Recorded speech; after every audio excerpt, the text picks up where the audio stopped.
Welcome back to Moonkin Stitchery. My name is Crystal, and if you found my last quilting video a little bit challenging for a beginner, then look no further because, like I said, I made two quilt tops, and today's the day I'll be quilting a simpler long arm quilting version. So let's get started.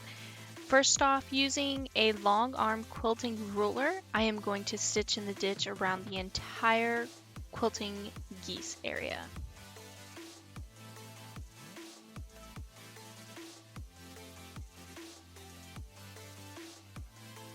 I've now ended up where I began, and now I'm just going to create loops to fill in the area like so. You can make your loops skinny and long or a little bit more chunky, whichever you prefer.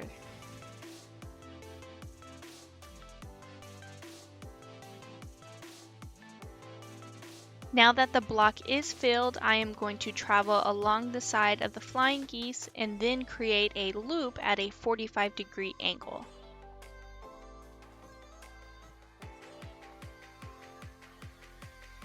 Then move my way back to the point of the flying geese, and then back down and create another loop at a 45-degree angle on the other side.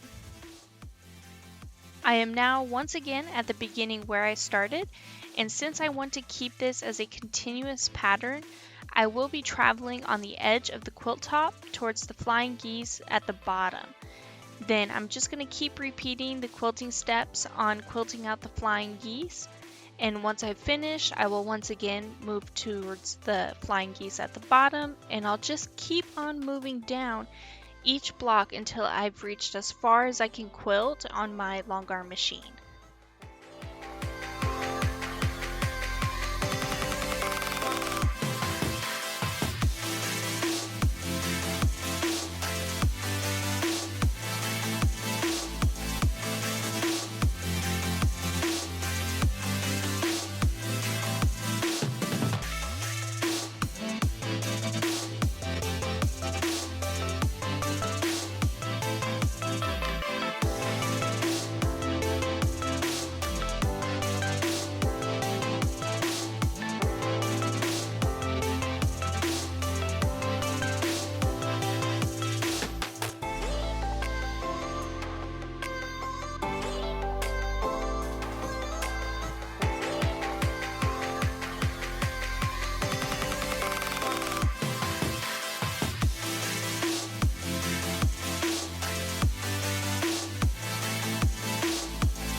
Once I have completed the last flying geese block I am able to quilt, I will now just move to the right side by traveling on the bottom of the flying geese block.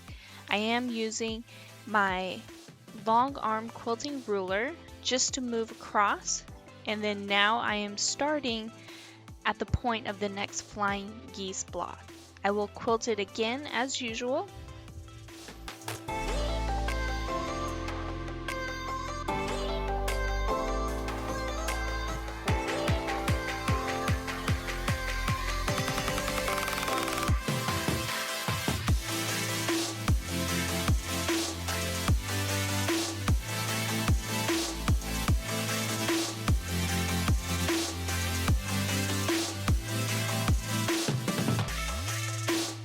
Once I finish quilting this flying geese, I will travel upwards by quilting in the ditch until I've reached my starting point for the next flying geese.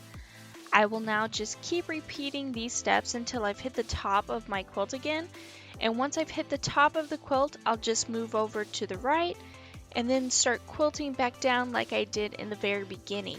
I'll just keep repeating these steps over and over again until the quilt top is complete, or unless I need to advance my quilt forward and just repeat the process all over again.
Now, this quilting design is very beginner friendly and perfect to practice some of your techniques. Techniques that you will be working on are 1. Trying to keep the flying geese loops equal and consistent throughout the entire quilt.